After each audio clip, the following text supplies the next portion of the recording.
पहले मैं श्रद्धेय शैलनाथ जी का स्मरण करता हूँ, पुण्य स्मरण। उसके साथ उनके परिवार का एक तरह से आशीर्वाद के जो हकदार हैं उनका अभिनंदन है। और मंच पर हमारे एक से एक विद्वान और दिग्गज लोग बैठे हैं, उन सभी का। भूमित्र जी ने जो अभी अपना व्याख्यान दिया, कितना अच्छा प्रेरणा स्रोत। मैंने पहले ही कहा कि मैं उन्हें विज्ञान कॉलेज में सुन चुका हूँ। अभी मुझे ख्याल आया जब यहाँ कनक रेखा जी आ गई कि लखनऊ अपने सरोकार खुद तैयार करता रहता है। मुझे ऐसा लगता है ये कोई कुदरत का कारनामा है कि वो ज़िंदा रहे, वो तहजीब, वो रंग व रौनक जिसके लिए वही रूप धूप, वही रंग की रोशनी, वही दोस्तों की खुशबू, वही दोस्ती की खुशबू, मोहब्बत की मोहिनी, वही ठुमरी कथक और तिहाई की चोट, सितारों के आंचल, कटारी की गोट, चिकन का है जादू, फिदा होते दिल, उजाले जरीदार रंगे महफिल, अपने दिल वीरां को आबाद करें हम, आओ कि लखनऊ को ज़रा याद करें हम। तो वो इस तरह से एक शहर है, एक गढ़ है संस्कृति का, इतिहास। लेकिन इतिहास से ज़्यादा बड़ा पक्ष उसका सांस्कृतिक है, जिससे हर पीढ़ी को सरोकार रहता है और वो उसकी खुशबू में सराबोर रहती है। यकीन जानिए कि जो उसके पास तमाम तरीक़े हैं मेल मोहब्बत के, चीज़ों के, उसको हम आज भी सीखें तो हम नहीं सीख पा रहे हैं। मैं आपको बताऊं कि अगर आप इतिहास को देखें, अब्बास साहब ज़्यादा जानते हैं कि किस तरह से उन्होंने मोहल्ले बसाए कि अगर रामगंज है तो उसके बगल में हुसैनाबाद है, अगर गणेशगंज है तो बगल में कसाई बाड़ा है, अगर रकाबगंज है तो पास में मौलवीगंज है, कि साथ साथ रहने की अदा हो। मैं यहाँ पे कुछ अलग बात कहना चाहूँगा लखनऊ को लेकर कि यहाँ मीरासने भी जो गाती थीं, तो अगर वो किसी हिंदू घर में आंगन में पहुँचती थीं तो कहती थी, मैं तो धोखे से देखन लागी उधर, मुँह पे डाल गए कान्हा रंग की गगर। और फिर वो जब किसी मुस्लिम के आंगन में जाती थी, रंग खेले इमाम मदीने में, रंग चले सुबह शाम मदीने में। तो वो गायकी, वो ट्यून, वो गमक, वो रिदम उनका सेम रहता था। उनके वर्जन थोड़ा थोड़ा बदल जाते थे मौके के हिसाब से, अब वो उसको बखूबी निभाती थीं। ये आप जान लें, लखनऊ के पास इतनी अनंत संभावनाएं हैं। अभी मैं आपको एक ज़रा सा जिक्र करना चाहूँगा कि अमीनाबाद आप जानते हैं, गोविंद रोड जानते हैं, झाऊलाल बाज़ार जहाँ पे बिंदादीन महाराज की ड्योढ़ी है, उसके पहले एक शायर यहाँ गुज़रे हैं जो 19वीं सदी के अंत में आए थे फ़र्रुखाबाद से। उनका नाम था मोहम्मद, मतलब मोहम्मद लिखते नहीं थे, लेकिन वही रफ़ी अहमद ख़ान लिखते थे आगे, रफ़ी अहमद ख़ान।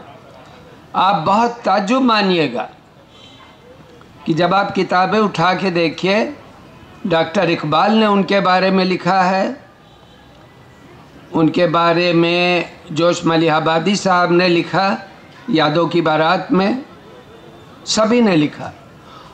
लेकिन वो एक ऐसे शायर थे कि उन्होंने कभी शरीफाना शेर नहीं कहा।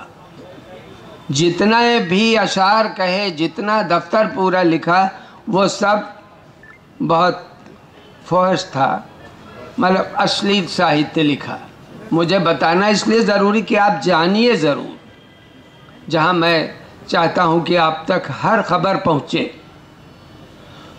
इस कदर लिखा उन्होंने कि इकबाल ने और इन लोगों ने ये कहा कि अगर कहीं रफ़ी साहब शरीफाना शायरी के लिए कलम उठा लेते तो जितने वक्त के चिराग हैं सब गुल हो जाते।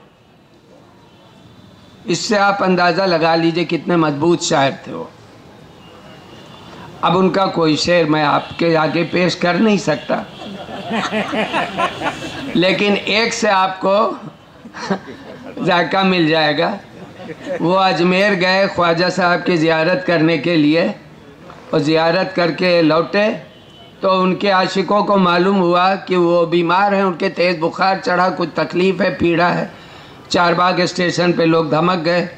जाके जब पहुँचे तो उनसे पूछा, अरे भाई हज़रत क्या हाल है, अरे हुजूर क्या हुआ, कैसे? तो कहने लगे हुआ क्या था कि उनको स्वेलिंग हो गई, स्क्रोटम में इन्फेक्शन हो गया, पस पड़ गया और बुखार तप रहा था, हाइड्रोसील की तरह जो होता है बहुत। बोले गलती अपनी ही थी कि जो हम गलती अपनी ही थी कि जो हम तफसील बताना भूल गए। ख्वाजा से कहा था फूले फले तो दोनों पोते फूल गए। अब जो आदमी बीमारी के आलम में भी अपनी हरकत से बाज नहीं आ सकता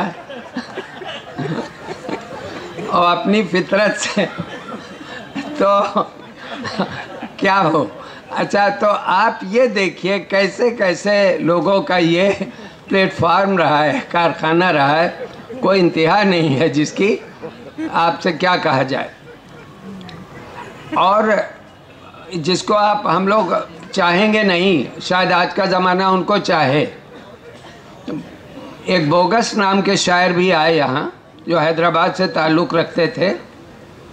उनका एक ही तरीक़ा था कि वो मिर्ज़ा गालिब की ऐसी तैसी करते रहते थे। अब बताइए क्या जहालत है, क्या हिमाकत है।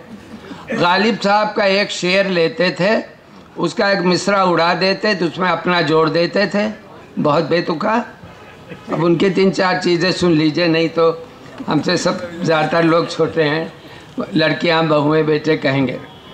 एक उनके भाई आप सब जानते हैं, इब्ने मरियम हुआ करे कोई, मेरे दुख की दवा करे कोई। उर्दू जानने वाले जानते हैं इब्न मतलब बेटा है और बिन्त का मतलब बेटी है, बिन्ते मरियम या इब्ने मरियम। तो भाई मरियम मैरी का बेटा हुआ, जिसे सारी दुनिया को चंगा करने का जिम्मा लिया और जिसको हाथ लगाता था वो शफा पा जाता था। तमाम बातें आप जानते हैं हज़रत मसीह के बारे में। तो वो तड़प के कहते हैं कि मेरा तो कोई दुख दुनिया में दूर नहीं हुआ, तो इब्ने मरियम कोई हुआ होगा तो हुआ होगा, मेरे मुझसे क्या मतलब। और देखिए वो, बल्कि उन्होंने एक जगह और तड़प के कहा, क्या ये नमरूद की खुदाई है, बंदगी में मेरा भला ना हुआ। नमरूद मतलब झूठा अल्लाह, झूठा परमेश्वर, जो हमारे यहाँ भी है, कृष्ण के लिए भी है। मिथ्या वासुदेव उन्हीं के पीरियड में हुआ था, सब जानते हैं। तो उसी तरह से तो वो जो आया तो उसने मुशायरे के मंच पे पढ़ना शुरू किया, ये इब्ने मरियम हुआ करे कोई। उसे कहा, मैंने आपको पहले बता दिया बिन्त का मतलब डॉटर होता है। उसने कहा बिन्ते मरियम की है तलाश मुझे। मरियम की कोई बेटी हो तो बताओ मुझे, बिन्ते मरियम की है तलाश मुझे, इब्ने मरियम हुआ करे कोई। तो आप देखिए कि ये बड़ा भारी स्कूल है। कोई चांद का मुसाफिर वहीं जाके मर भी लेता, कोई चांद का मुसाफिर वहीं जाके मर भी लेता, न कभी जनाजा उठता न कहीं मज़ार होता। तो वो इस तरह की जिम्मेदार, भले ऐसा गहवारा जहाँ दिलावर फिगार रहे हों आप समझते हैं, तो लखनऊ के पास है और उसके पास ऐसे अजीब अजीब किस्म के कारखाने और नमूने हैं कि जिसका कोई जवाब नहीं। और ये ज़रूरी है कि ये सारी चीज़ें, मैं फिर यही कहूँगा, यहाँ इतने विद्वान लोग बैठे हैं जो अपने अपने फ़न में उस्ताद हैं, मैं सबको जानता हूँ, कोई कम नहीं है। अभी कपूर साहब हैं, हमारे अब्बास साहब हैं, नरेश, ये मेरे शिष्य रहे, ये प्रदीप कपूर, ये सभी, और सब बड़ा काम कर रहे हैं। इस पुस्तक माला के प्रति मेरा दायित्व तो क्या, मेरी इतनी शुभकामना है कि इसमें और भी लोग जो अभी शायद थोड़ी सी बात कही गई, जो इससे जुड़ना चाहें, आना चाहें, करें और इसको आगे बढ़ाएं। देखिए एक बात और कह के मैं अपनी बात ख़त्म करूंगा, जिसकी आपको तमन्ना रहती।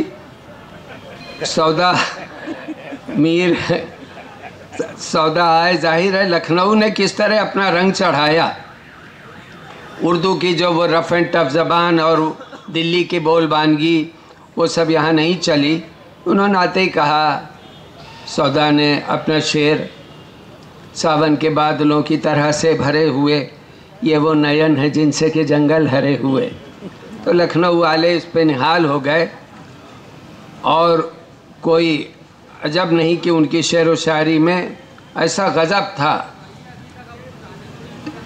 कि जब भी, लेकिन तमाम उम्र उनकी जो थी वो चौक के कोठों पे बीती थी।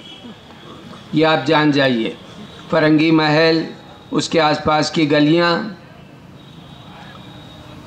तरकश गुलेल हमने दुनिया के छान मारे,